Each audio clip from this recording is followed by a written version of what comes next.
we'll get them there shortly, and really looking forward to all of those discussions, but they're really not that important today. What's important is the is our discussion today, which is with Darlene Fuchs, who's the author of Get in the Boat. And I'm really excited to welcome Darlene today, and we're gonna talk about her book and talk about the challenges of caregiving and creative ideas. But Darlene, thanks so much for joining us. And A pleasure. the question that I always have for every author is tell us a little bit about yourself and what led you to writing a book. And is this your first book, or have you written other books? The only thing that I had written that people actually read, I was an editor for a German American newspaper and did a lot of writing that way, but nothing to this extent. Oh, okay. Um, Came from a corporate background, went into real estate, never saw myself as writing. Was caregiver to my in-laws for different reasons. One was the liver cancer for my father-in-law. He stayed with us, and that was the first time I was thrown into a caregiving role. Um, Caught totally off guard, didn't know what I was doing, had no experience with it. And eventually, I ended up having then just my mother-in-law, who we knew needed to have a little bit of more social engagement. So she opted to go into a retirement community where she was able to flourish. And thought I'd get back into the corporate world. And then before I knew it, I was helping my grandson. He had medulloblastoma, which is a brain cancer, at the age of 3, and caregiving in a role of a grandparent to both your child, my daughter, and your grandchild, who was a small child, was very, very different. And when that all kind of resolved itself and I took a breath, I got a call from my dad, and he said, "We're coming back to Illinois from Connecticut." And I couldn't quite understand until they actually arrived. And then I realized that there was something not quite right with my going on with my dad. And during the time that he was here with my mom, we both took care of her. And at the very end, 6 years after his journaling, before he passed away, he asked me to please take all of his journals and make a promise to turn those into a book. Oh, Well, wow. never make a promise that you're not sure you can keep. 2.5 years later, it evolved, and here we are today. And yes, now I am an author. I'm retired, but I now have what I feel like is a semi-permanent job. So here we are. So I will and I'll share this in chat, but here's the website for the book for folks that are interested. And and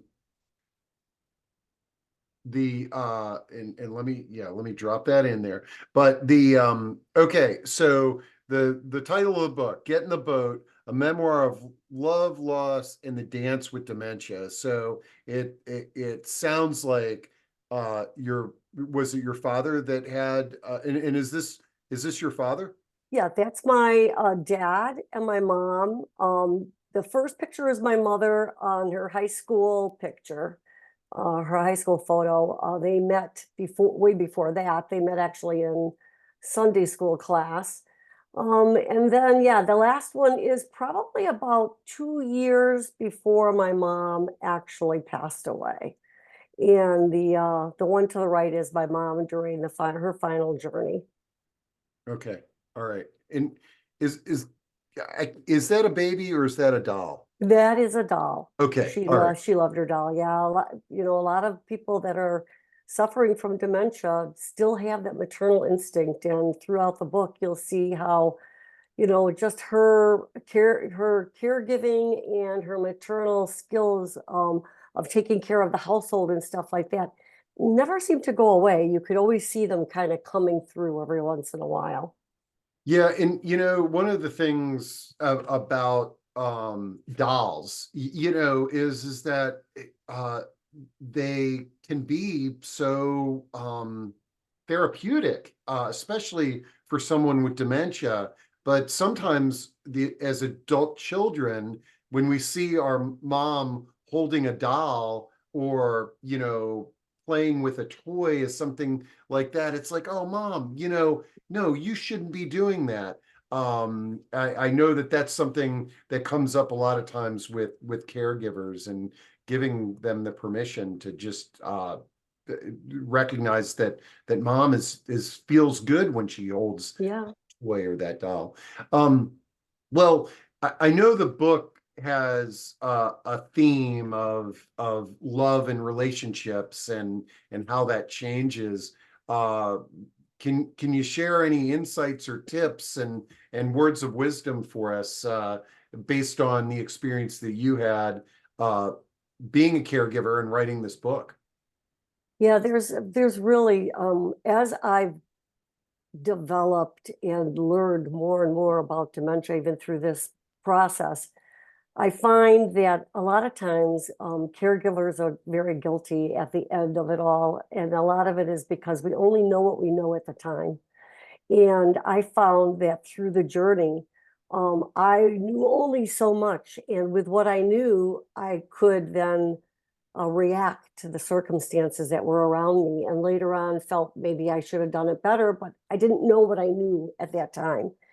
And during the whole process, my dad wanted everything to be unfiltered.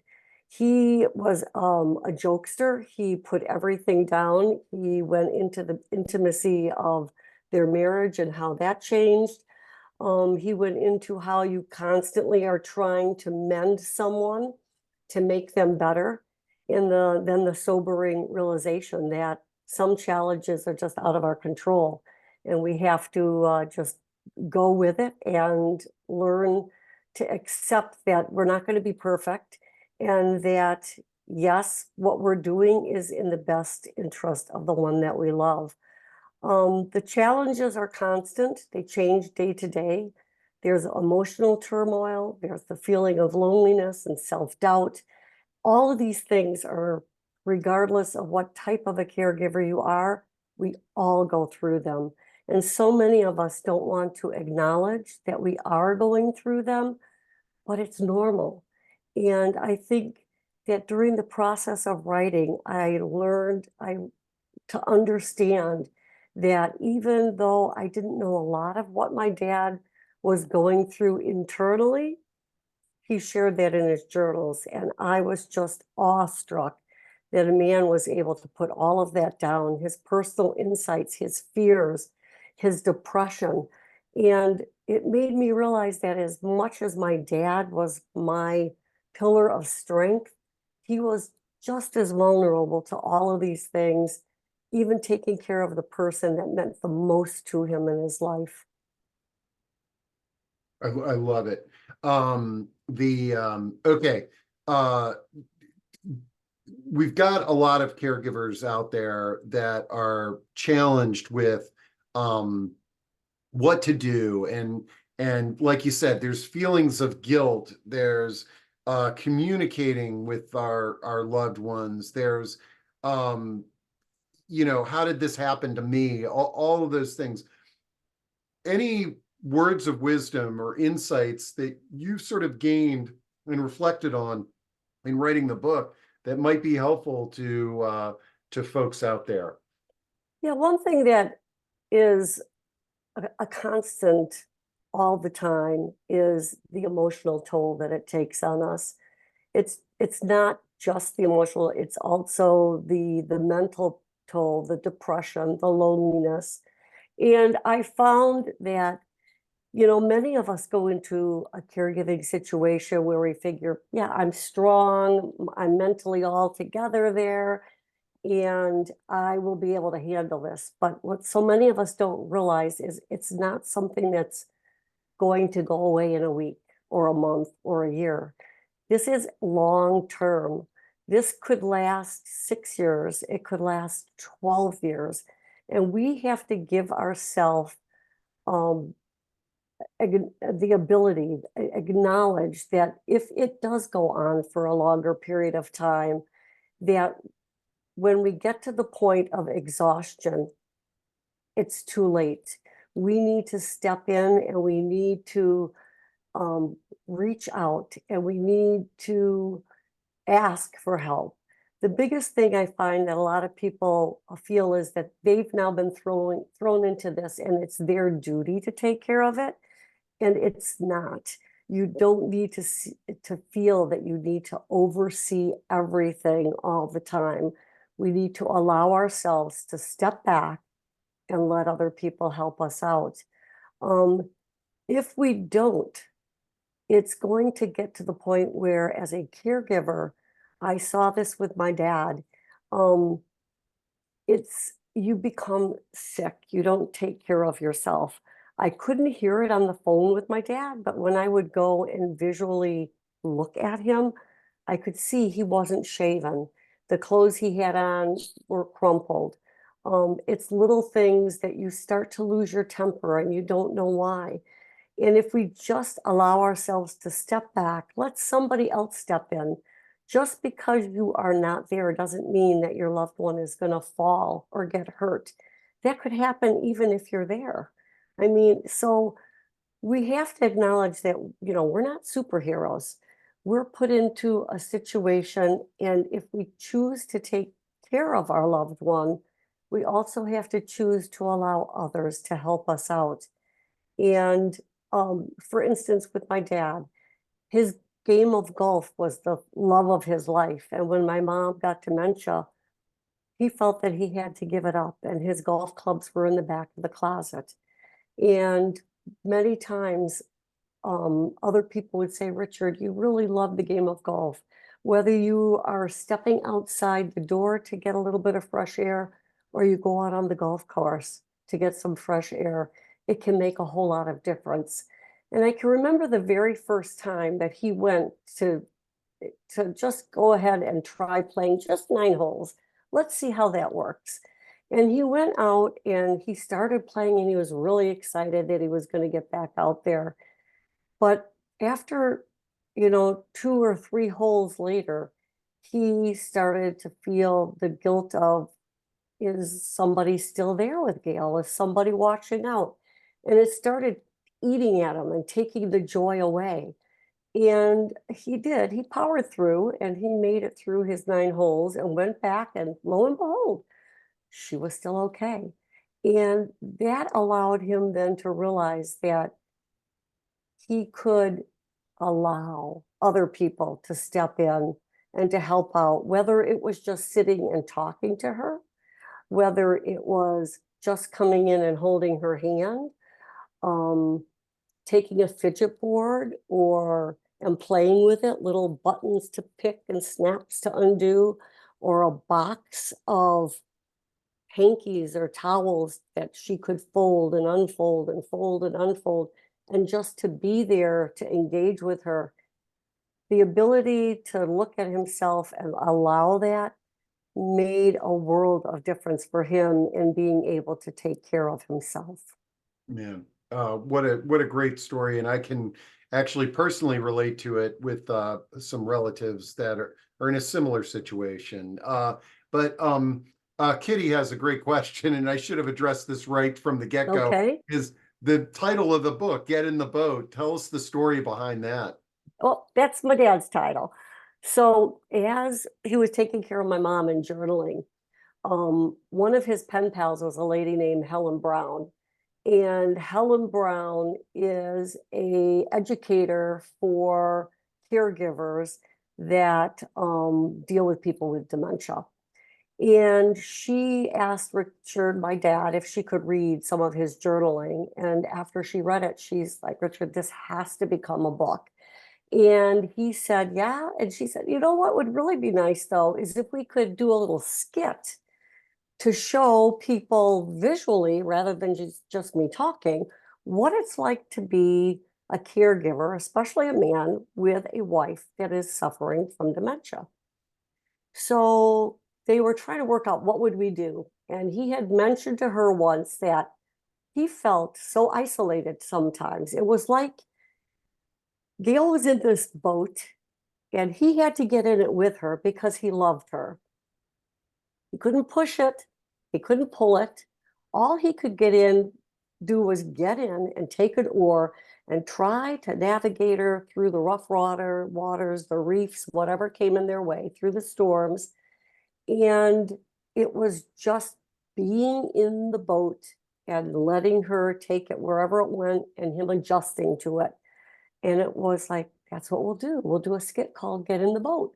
And that's what they did. They had a boat built, and he was the person standing, and Helen Brown was the person with dementia, constantly trying to get up and move and get out of the boat. And they did this whole little skit. And Oh, I wish I wow. had a copy, but I don't. Oh my God. And I know they lost it. They don't know where it is. So my Now, dad, who did they perform the skit for? she's from Australia, and she was with Pathway at the time, who is here in Illinois and has a multitude of different, it's called, it's like assisted living, but they have, it's only as a need-based basis. So she would get all the caregivers from different facilities, and they would have like a 3-day conference on dementia caregiving. And this was one of the things that they did during that, a part of their educational program.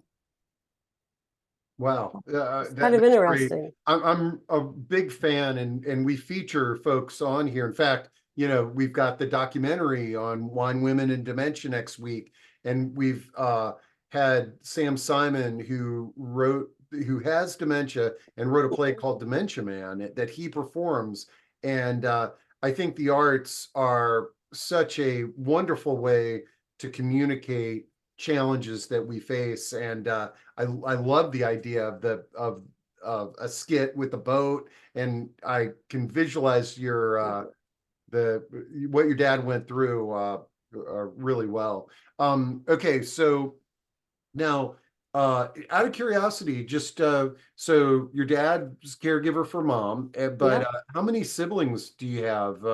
How big is your family, and how much of a role did you all play as in support on their journey?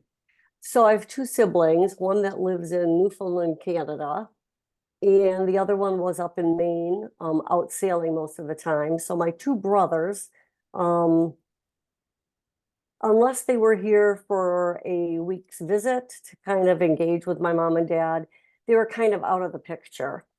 I was the sole person for my dad and for my mom. They were about 3 minutes away from our home, so it was a daily thing for me to be there and both be it not just a caregiver for my mom, but also a caregiver for my dad because he needed a lot of help. And if you don't have a family support system, it's really, really hard to have a fallback. And I really learned, Steve, that there are so many people that are in similar roles that have basically no one, Yep. and if they're either living alone or they're in a senior facility that is supportive for them, but our caregivers are so overtaxed and there are not enough of them and education is very slim. So I talk about that a lot, about the stresses of the caregivers that were helping out with my dad because he needed to navigate both being the caregiver to his wife and also how to navigate working with the caregivers that were at the senior facility. And that's kind of a balancing act because you really have to be willing to be vulnerable to the needs that they have and be very appreciative for the time that they can give you. But a lot of the people that are there, that's all they have is the caregiver that's there, and they are really, really stretched thin. And it is so hard for them to be able to just, be a caregiver. And it's not just caregiver guilt as far as not being there for your loved one. But these caregivers that are taking care of 20 and 30 people, I mean, they build bonds with these people and they go home, I'm sure, many times feeling depleted and guilty because they can't take care of them the way that they would really like to and really should be able to. Yeah, and I think just everything you said really resonates. Number one, the thing that I want to point out is that you are definitely the statistic in terms of the adult daughter is usually the one that is most responsible for if there are siblings and there's male and female caregivers. And a lot of times if a male uh uh son, a lot of times if he's married, it's his wife who ends up in Yeah. that family caregiving role. But I know the term caregiving oftentimes gets kind of confusing. Is that we've got family caregivers, we're caring for our loved ones, and then you've got paid caregivers. And I believe you were talking about your dad had paid caregivers Right. in the house and navigating those folks.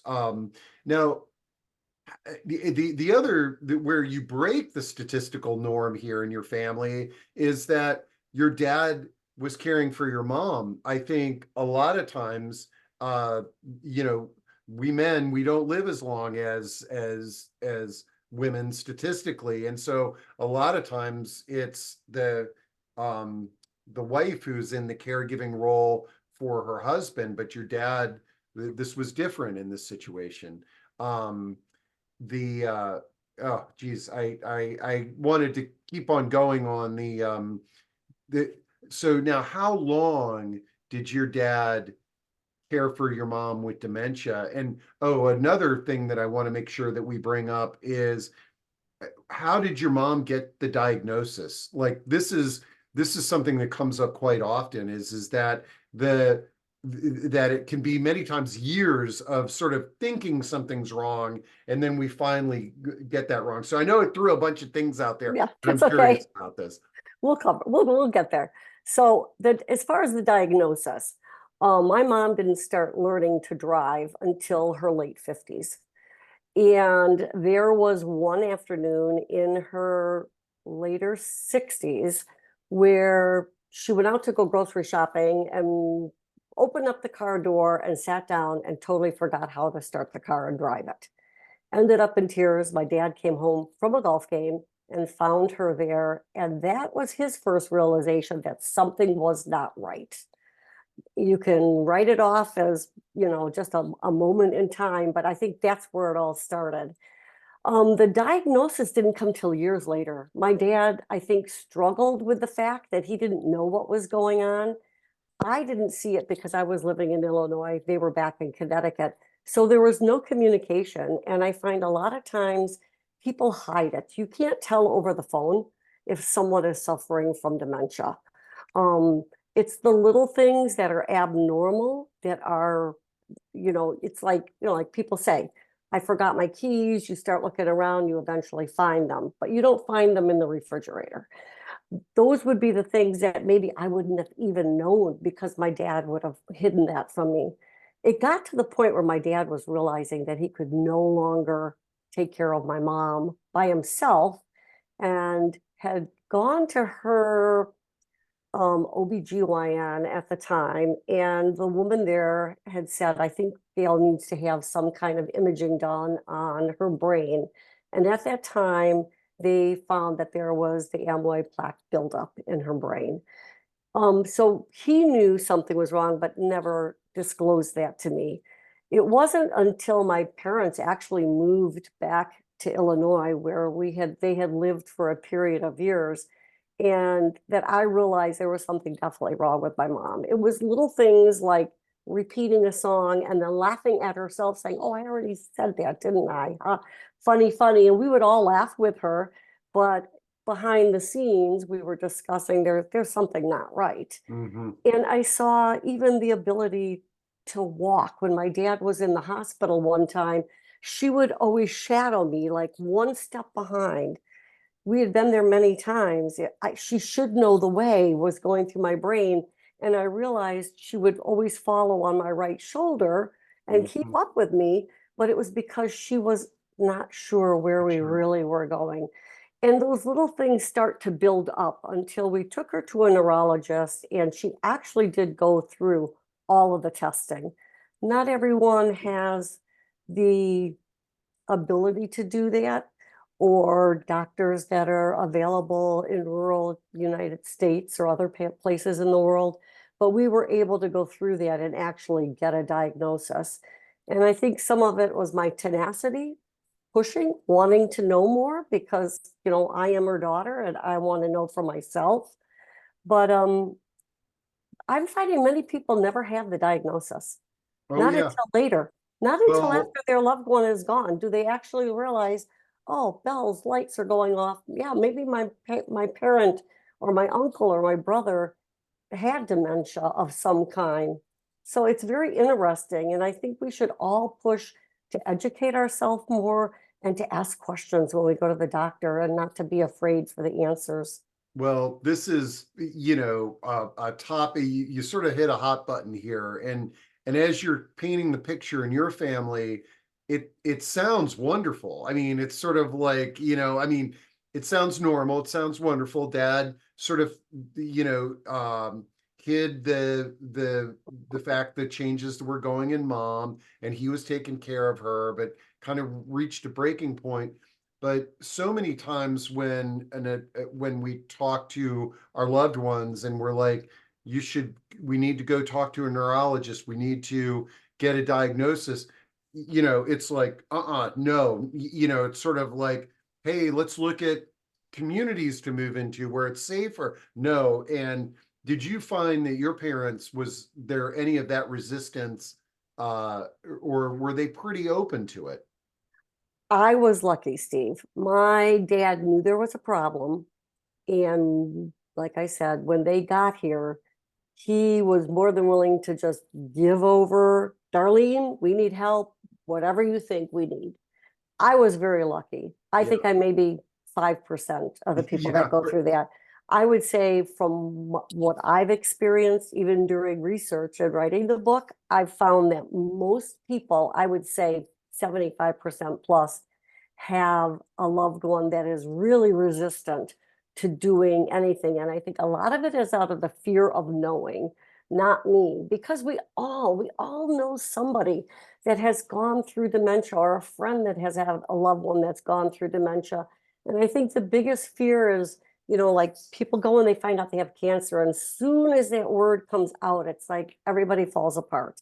Mhm. And I think we have to take the stigma out of the diagnosis until we get to the point that we say, okay, just like cancer, let's get an early diagnosis. There are things that can be done. There are tests and there are trials that are being done. We are right on the cusp of getting more that can help our loved ones. But when we get to the point where it's already too late, and it was that way with my mom, there was no turnaround for her. She was already losing her verbal skills, her balance, her ability to be able to tell us her wants and desires.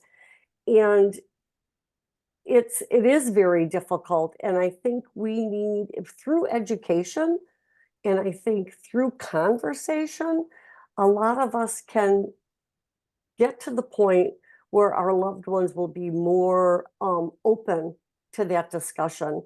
And yeah, if we have to trick them sometimes, and I found that with my mom, we all hate to lie to our loved ones or our parents, but sometimes it's in their best interest to just say, you know what, you've had a little health concerns. Let's get a little checkup and let's let the doctor know ahead of time, maybe what our concerns are, write it down, pass them a note.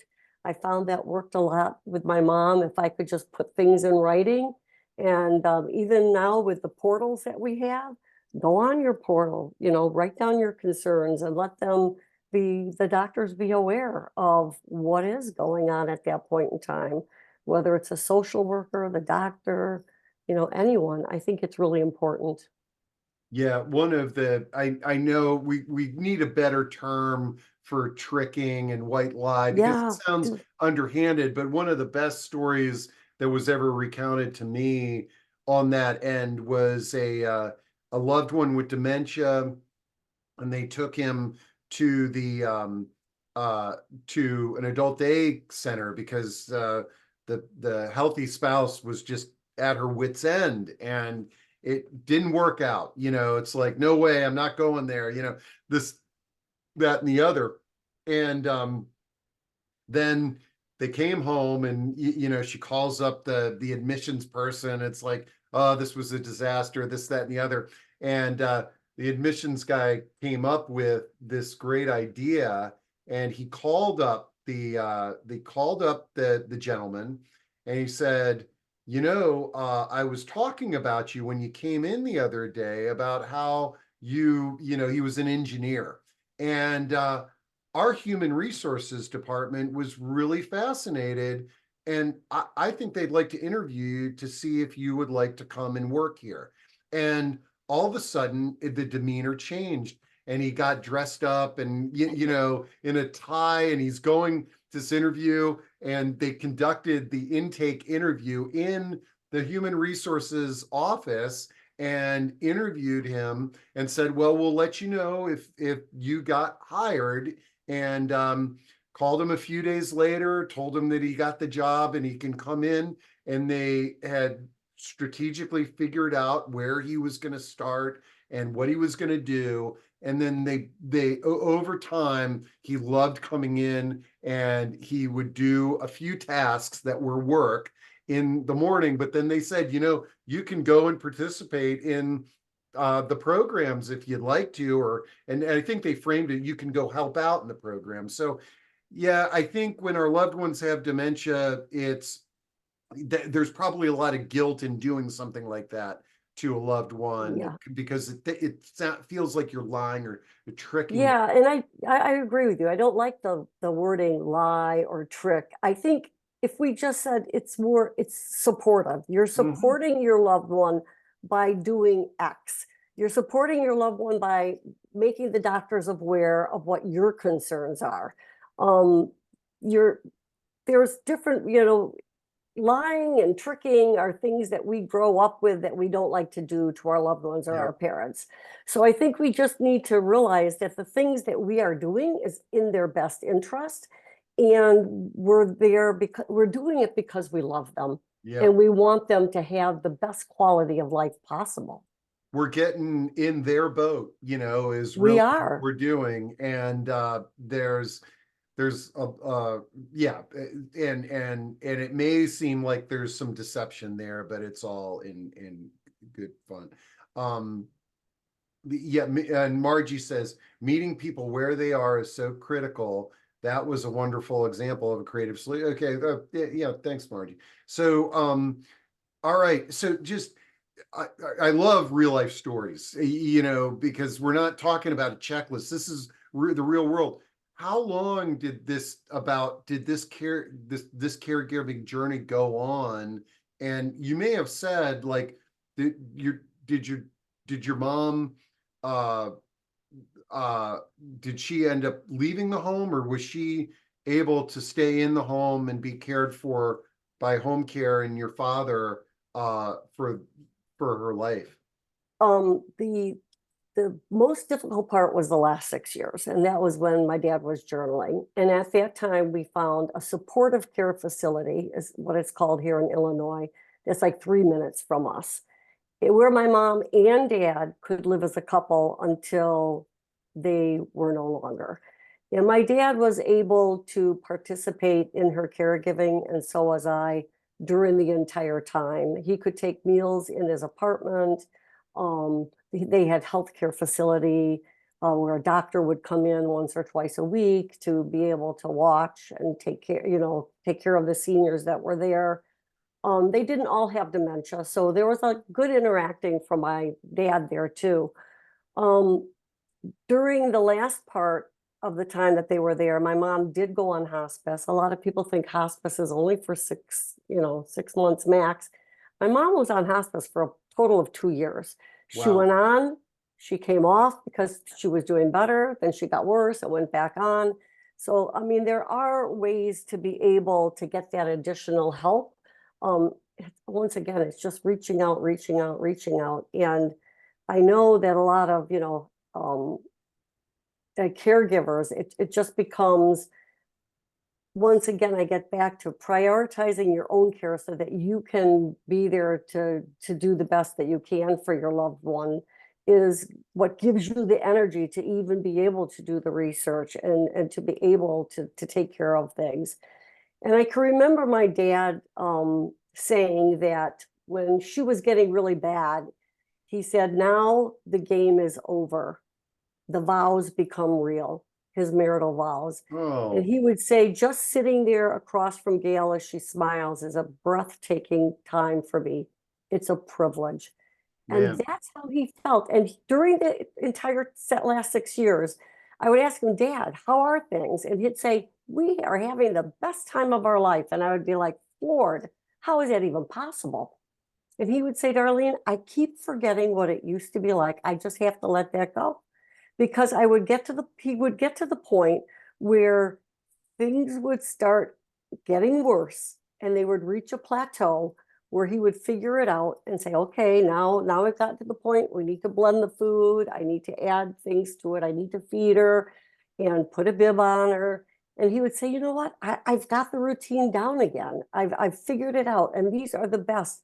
And after she eats, I'm so happy. And sometimes, like in that one picture you showed at the beginning, she just came over and sat on the arm of his chair, just looked at him and smiled.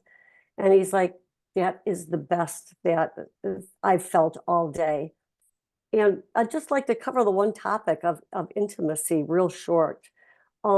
Intimacy changes. It is not the same when you go through dementia. And a lot of people really struggle with the fact that they feel guilty.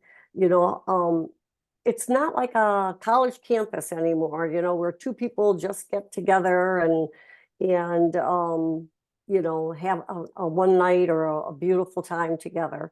It's My dad found that it was just the smile on my mom's face, or the look in her eye sometimes, or the touch, or just sitting and holding her hand for an hour. And he would get her to relax by turning on music or giving her something to touch and to hold.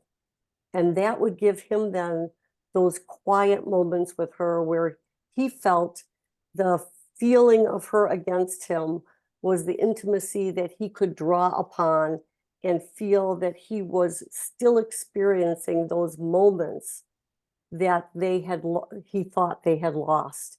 And Wow. I think it is so important, especially from a man's perspective. And believe me, Steve, my dad wrote things in this journal that I did not want to really read as his daughter, but it gave me a great insight to, we all lose something, but if you really have a strong marriage, a faith-based marriage, I find that a lot of times it's really difficult because the things that held that marriage together that are so important to you seem to fly out the window.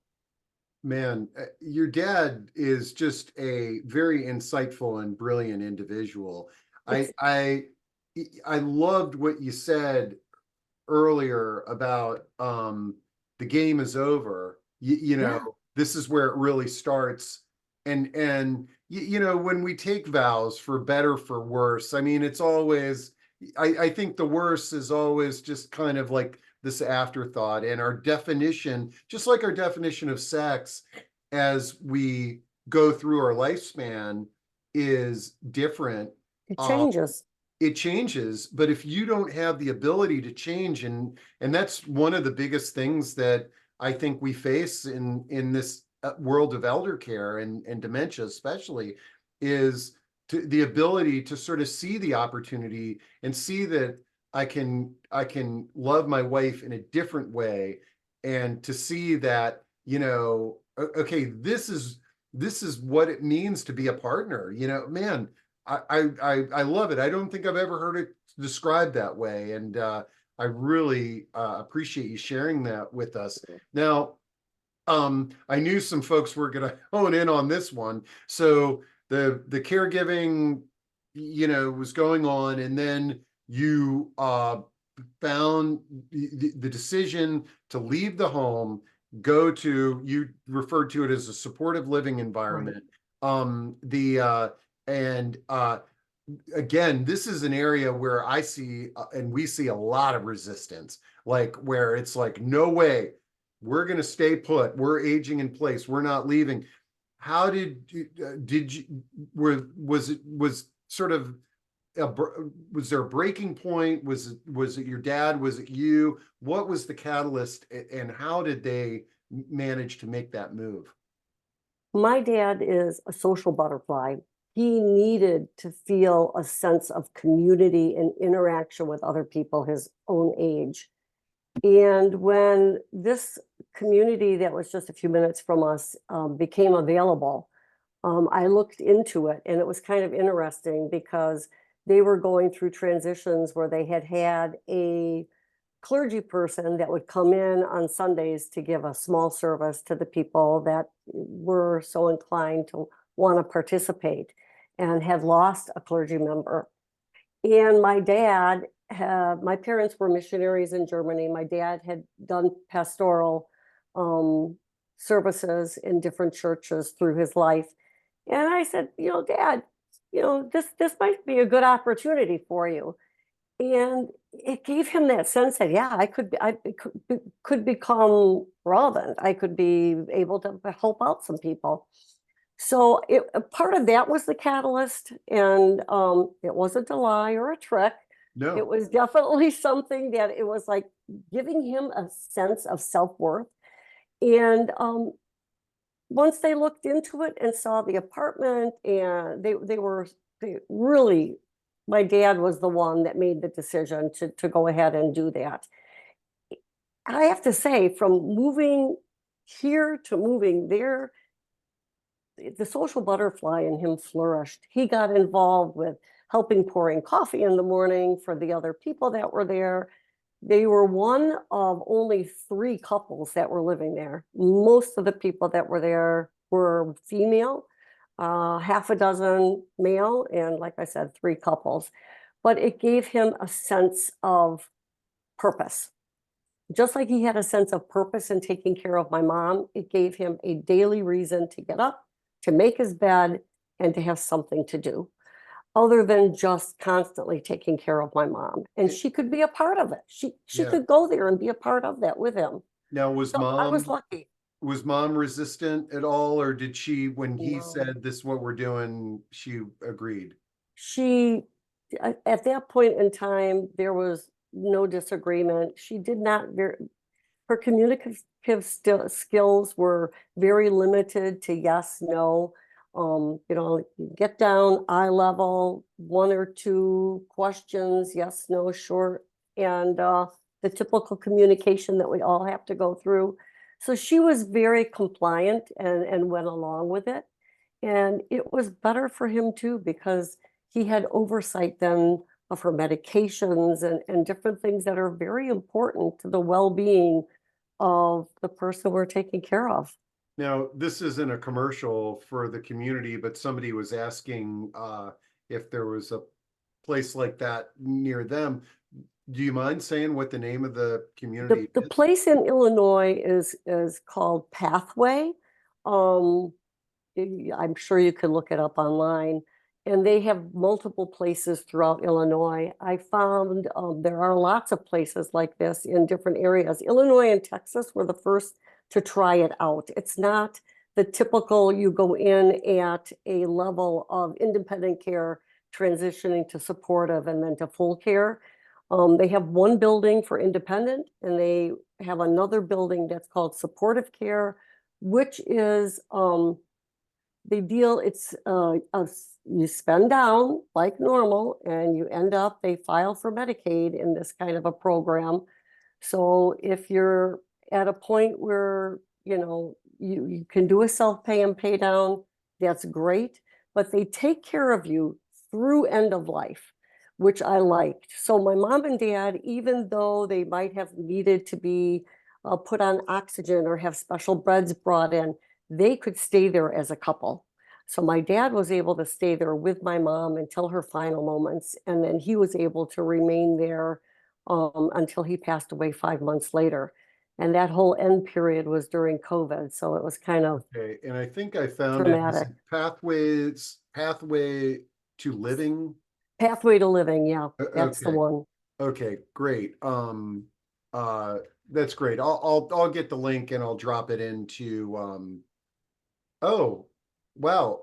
I think they are not operating anymore. No, then that's not the right one, Oh, Steve. okay. All right. Well, we'll find it and You know we'll, what? I could find it and I could send it to you yeah, no, too. this is great. Well, the story is great. And at the end of the day, so now getting back to the story, I love the story. I mean, there's so many little bits and pieces here. So now mom and dad, they're living there, they're spending down, their dad has support, social. Mom ends up being on hospice here for 2 years. And I'm assuming then she passed away. Talk about how your dad, I mean, your dad journaled this, like what was the grieving process like for him?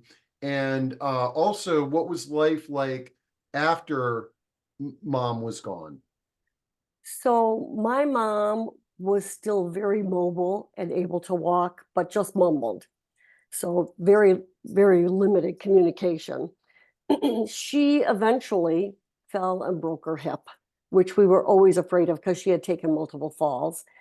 Um, because of COVID, she could not go to the hospital because anything and everything was locked down. So she was cared at there at the supportive living facility. And within less than 3 weeks, it was a little over 2 weeks, she did pass away. And we were not able to be with her until the final days before she did pass. So it was very hard on my dad. And he journaled about this. He was pretty much alone during the time that she, in those final 2 weeks. During the funeral, we were limited to only family members. After the funeral, he came back to live with us because it was COVID isolation and became very, very depressed and wanted to go back to where he had spent those final 6 years with my mom. So we were able to arrange that, and he had to isolate there for 2 weeks. And was it was probably about 4 or 5 weeks after that that he did pass away. During the time that he was with us, he would get up in the morning and walk out on the golf cart course behind our house. And I could literally hear him yelling across the golf course, screaming at God, why? Uh, And the reason was he had taken his obligation so to heart to take care of my mom and had told us and the doctors, keep me alive long enough to be able to take care of her till her final days. And that's my purpose. And after that, I don't care. And I think he just gave up. And as his daughter, I had to allow him that time to just grieve and then watch him slowly deteriorating. And it was heartbreaking for the family, but I had to get to the point where I allowed that to happen. And he does journal in it how hard it was now to live without your spouse. Talk about hard going from what was my marriage like in a healthy relationship to intimacy now and navigating that relationship with a person that can only receive, but not necessarily in a kind way and isn't able to reciprocate, to now the guilt and feeling of total loss of not having my mom with him anymore. I mean, he goes into graphic detail of what it is like to be able to go through that. I mean, to give you some insight of what kind of a man he was, he took my mom on a picnic one day and forgot napkins, and they had taken barbecue with them. And when he sat down, she was all messy, no napkins, and he told her, "Wipe your hands on the blanket." Well, with her dementia, she was just ready to have a meltdown. So he didn't know what to do, and he took his shirt off and grabbed his undershirt and ripped it into pieces and folded it up and gave it to her and said, Gail, this is your napkin. You can use your napkin. Then Wow. she smiled and everything was wonderful.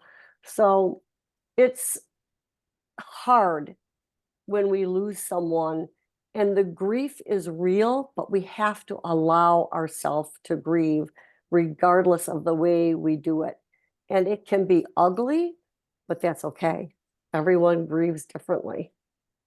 Man, this is what a great story, and so many interesting talking points. And I'm looking at the clock, and I know we've got a few minutes to go, but the one of the questions that I have for you is that in going through this journey of being present for your parents, and then reading and putting together your dad's journal and getting in his head, how has this changed your own personal planning and thoughts about, you and your family as you navigate the chapters of life? Totally changed. And I think we all need to learn from that.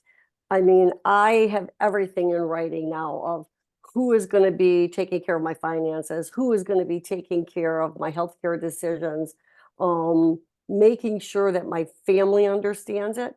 We sit and talk about when mom and dad aren't there, when we die, should we both go together or alone, what our wishes are. I'll tell you, Steve, it was really hard. The kids didn't want to talk about it. They don't want to Yeah. talk about mom and dad not being there. It's like, can we please not talk about that and just have dinner? I can't eat and talk about this at the same time. We finally have gotten 3 years later to the point that we can bring it up and there's no big stigma about it. We're all going to go through it. So it's like, let's have that conversation now. And each one of them has decided who could and couldn't make those kind of decisions for mom. And that's good. Why should I wait until the very end? And then they're trying to figure out if they can or cannot. So yeah, I have set very many things up in place. I like the idea of, journaling, whether or not you're a good journalist or not, but putting your wishes down. And if that changes over time, go back and readdress it. But at least know that for now, you don't have to worry about that. Yeah, and again, we we it, we reach these crossroads where you're active and you're doing this and you bring this up to your kids, and it's like, oh no, don't bring this up, and Yeah. we've got to help our loved ones kind of work through the resistance, and got to get creative, and it might be a little trickery here. The oh, okay, Margie found the program, Oh, and good. in Thanks, Marjorie. Illinois, and it's the supportive living program is okay. They Yeah. call it different things in different states, but there is availability. I mean, it took me like over a year to find something, and it was right in my backyard. So go figure. Hmm. No, this is really good to know. And it sounds like, but I'm not positive, but because you were talking about spending down, so were your parents, did your parents have wealth? I mean, No, they had a home that they did sell. So they did have that. There are ways to be able to secure finances ahead of time, but you have to have a really blunt conversation with your oh yeah. family years before it gets to the point where they would have to file for Medicaid. And we learned that the hard way too with my in-laws. But it's I find many people can't even have the financial conversations, let alone one on what's going to happen to me when I get to the point that I, you know, don't have my faculties to be able to make my own decisions. So, I mean, I think they're conversations that in other countries may not be as difficult to discuss. But I think from the moment we're born, we don't want to think about dying, yet we're all going to get there sooner or later. And Hmm. we definitely, I want to be granted my wishes and I would like to be comfortable. And the only way to do that is to communicate.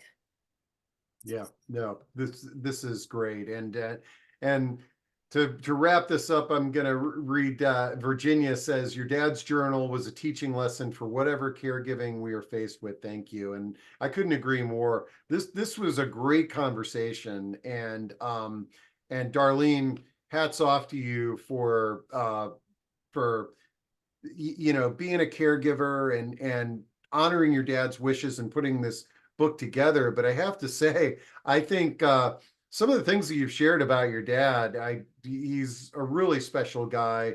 His legacy lives on, and I'm kind of still kind of stuck on the statement that you said about, the games are over. Now this is where it really begins. Yeah, I actually just sort of got a little tear there, even just saying that, because that really it's is, true. it's the challenges of our relationship is why we're families and friends and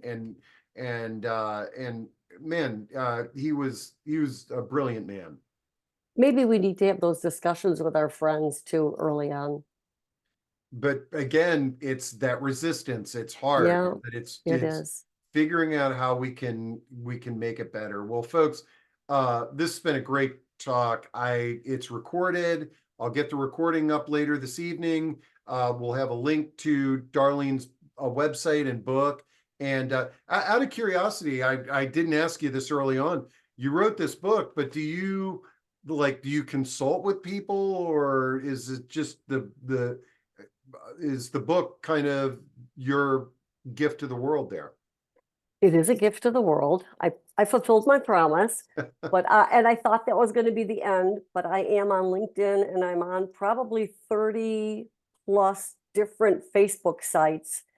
And I do not just give a thumbs up or a thumbs down. I am there and people reach out and private message me. And I feel this is my new, it's my new way to be able to give back. Okay, And but you're just there to help folks. I'm just there to You're not give back. charging. No, Okay, wow. This is wonderful.